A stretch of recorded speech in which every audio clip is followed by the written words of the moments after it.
तो hello guys, welcome back to our channel.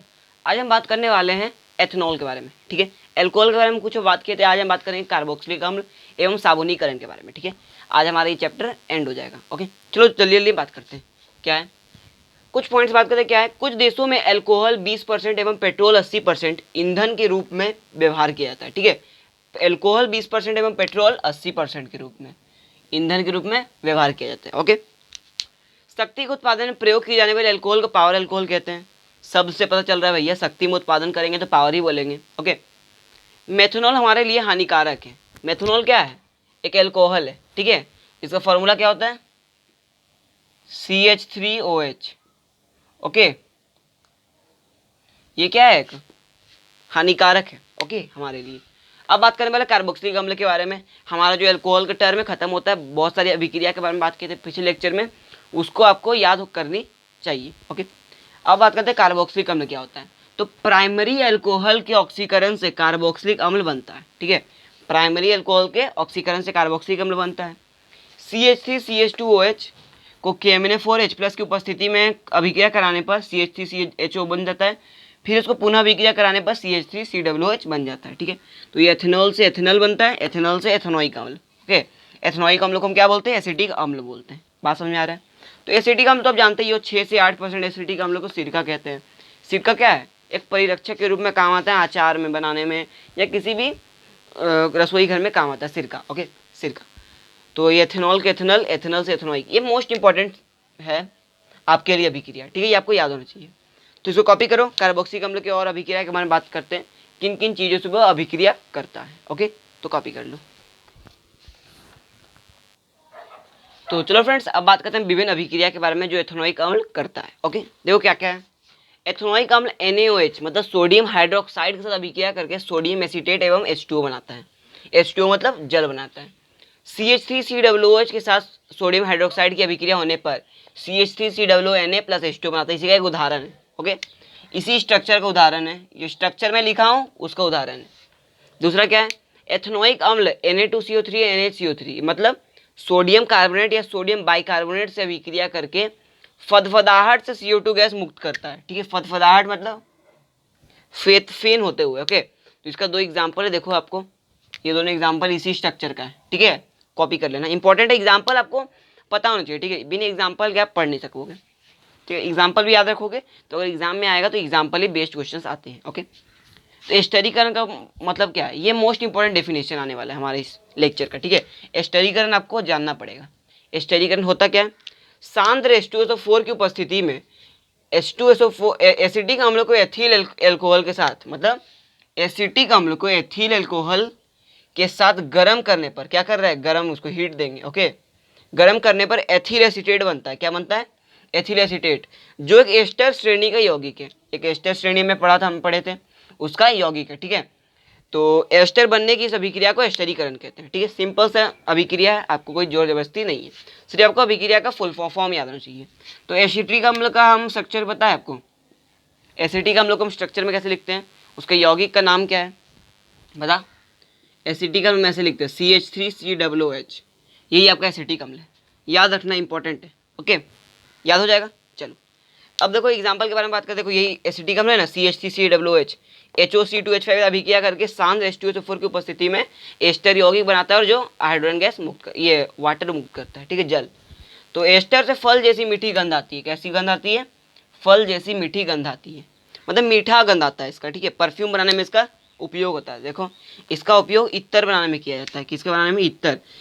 Ittar तो देखे ही होगे आप, परफ्यूम के टाइप का होता है। ओके, तो ये अब कॉपी करो। और इत्तर और इसका फल जैसी मतलब मीठी गंध आने के कारण स्वाद स्वाद बनाने में भी इसका उपयोग होता है। ठीक है, तो ये तो हमारा बात था एस्टरीकरण के बारे में। और हमारा कार्बोनिक ये क्या बोलते हैं इसको, एथेनोइक अम्ल हमारा एंड होता है। इसके बारे में बात करेंगे हम साबुन तथा अपमार्जक के बारे में। ठीक है, ये हमारा लास्ट टॉपिक है इस चैप्टर का, उसके बाद हमारा चैप्टर एंड हो जाएगा। ओके, तो कॉपी करो, आगे बढ़ते हैं। तो चलो फ्रेंड्स, अब बात करते हैं हम साबुन तथा अपमार्जक के बारे में। ठीक है, साबुन तथा अपमार्जक होता असल में क्या है। ओके, देखो क्या है। तो कार्बोक्सिलिक अम्ल क्या होते हैं, C12 C20 के कार्बन तक के होते हैं, जिसे हम वसी अम्ल भी कहा जाता है। ठीक है, इसको हम क्या बोलते हैं, कार्बोक्सिलिक अम्ल बोलते हैं। ओके, याद रहेगा। तो बताओ कार्बोक्सिलिक अम्ल थोड़ा तीन मुख्य हैं कार्बोक्सीय अम्ल में, कौन कौन है? पामेटिक अम्ल, स्टीयरिक अम्ल, ओलेइक अम्ल। ठीक है, क्या है? वसीय अम्ल तीनों क्या है? मुख्य है। ओके, ये तीनों वसीय अम्ल ही हैं लेकिन इनमें मुख्य हैं। ओके, तो चलो अब बात करते हैं एक एक के बारे में, सबके स्ट्रक्चर के बारे में। देखो पहला स्ट्रक्चर होता है पामेटिक अम्ल का, क्या है? C15H31COOH। ओके, मतलब कार्बोक्सिलिक अम्ल से COOH लगा दिए। ठीक है, और दूसरा स्टीयरिक अम्ल जिसको हम बोलेंगे C17H35COOH। ओके, तीसरा है ओलेइक अम्ल, क्या है? C17H33COOH। ये तीनों क्या है? मोस्ट इंपॉर्टेंट है, मतलब वेरी इंपॉर्टेंट है। ये आपको स्ट्रक्चर या इसका मतलब संरचना याद होना चाहिए। ओके, अब हम बात करें साबुनीकरण क्या होता है। देखो वनस्पति तेल एवं वसा को क्षार द्वारा जल अपघटन की क्रिया को तथा फलस्वरूप साबुन तथा ग्लिसरॉल का बनना साबुनीकरण कहलाता है। मतलब वनस्पति तेल या वसा को आप क्षार द्वारा जल अपघटन करोगे, या ठीक है, जल अपघटन किससे करोगे? क्षार द्वारा। क्षार कोई भी ले लो, NaOH ले लो, सोडियम हाइड्रोक्साइड मुख्यतः क्षार है। ठीक है, उससे साबुन तथा ग्लिसरॉल का बनना ही साबुनीकरण कहलाता है। बात समझ में आ गई? अब बात करते हैं हम एक अभिक्रिया के बारे में। ठीक है, ये याद रखना है आपको। देखो ये वाला अभिक्रिया, ओके, ये वाला आपको रिमेंबर होना चाहिए। ठीक है, तो विलेय साबुन तथा प्लस कठोर जल। ओके, विलेय साबुन प्लस कठोर जल अविलेय साबुन प्लस जल बनाता है। ठीक है, अगर आप साबुन को जल में मिला दोगे, कठोर जल तो जो आम जल हम उपयोग करते हैं उसको हम कठोर जल ही बोलते हैं। ठीक है, तो साबुन को अगर आप जल में मिला दोगे तो अविलेय साबुन मिल जाता है। जो आपका अविलेय साबुन रहता है जिसमें गंदगी पाई जाती है वो नीचे बैठ जाता है और जल अलग हो जाता है। ठीक है, तो यह अभिक्रिया है। अब बात करते हैं अविलेय साबुन कपड़ों के छिद्रों में बैठ जाता है, ये तो पता है आपको, जिससे उसकी धुलाई में कठिनाई होती है। इसके निदान के लिए अपमार्जक का उपयोग किया जाता है। अपमार्जक मतलब क्या है? अगर आप कपड़े बिना सर्फ के धोते हो तो क्या होता है? दाग छुड़ाने में कोई दिक्कत आती है, क्योंकि जो ये अवांछनीय पदार्थ रहते हैं उसमें बैठ जाते हैं। ठीक है, तो उसके निदान के लिए हम क्या करते हैं? अपमार्जक का उपयोग करते हैं। अपमार्जक मतलब क्या होता है? हाँ, अपमार्जक को हम बोलते हैं सरफ। ओके, तो सर्फ जो आम जिंदगी में यूज करते हैं उसी को हम अपमार्जक बोलते हैं। इसको आप सर्फ भी बोल सकते हो या डिटर्जेंट बोलो इंग्लिश में। ओके, ये डिटर्जेंट होता है। ठीक है, तो ये डिटर्जेंट के बारे में बात कर लिया, अपमार्जक के बारे में बात कर लिए। अपमार्जक का और एक डिफिनेशन होता है केमिकल डेफिनेशन। ठीक है, उसके बारे में बात करते हैं, पहले इसको कॉपी कर लो।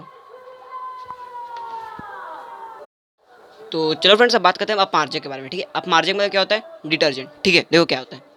अपमार्जक उच्च एल्कोहल के हाइड्रोजन सल्फेट व्युत्पन्न के सोडियम लवण होते हैं, पता है आपको? तो देखो अभिक्रिया यही है आपका साबुन तथा ग्लिसरॉल बनने का। देखो ये संरचना NOH के साथ अभिक्रिया करके ग्लिसरॉल तथा साबुन बनाता है। ठीक है, दिख रहा है? तो ये अभिक्रिया आपको याद रखना है। ओके, ये मोस्ट इंपॉर्टेंट अभिक्रिया है। ठीक है, ये आपको याद रखना है। अब बात करते हैं डिफरेंस क्या है साबुन तथा अपमार्जक के बीच में। तो ये लंबा श्रृंखला वाले वसीय अम्ल के सोडियम लवण होते हैं, ये उच्च एल्कोहल के हाइड्रोजन सल्फेट व्युत्पन्न के सोडियम लवण होते हैं। बात समझ में आ रही है? और खारे जल में आसानी से झाग नहीं देता है, ये खारे जल में आसानी से झाग दे देता है। बात समझ में आ रही है? तो इसको कॉपी करो, इसको कॉपी करो और इसको याद रखना है आपको इस अभिक्रिया को। ठीक है, तो हमारी चैप्टर खत्म होता है, दी एंड हो गया हमारा चैप्टर कार्बन तथा एक्सक्रिया यौगिक। और जो बात है सर्फ कैसे निकलता है, साबुन तथा अपमार्जक साबुनीकरण के प्रोसेस के बारे में हम अगले लेक्चर में डीपली में बात करेंगे। ठीक है, तो आज के लिए इतना ही। पढ़ाई करते रहिए। All the very best.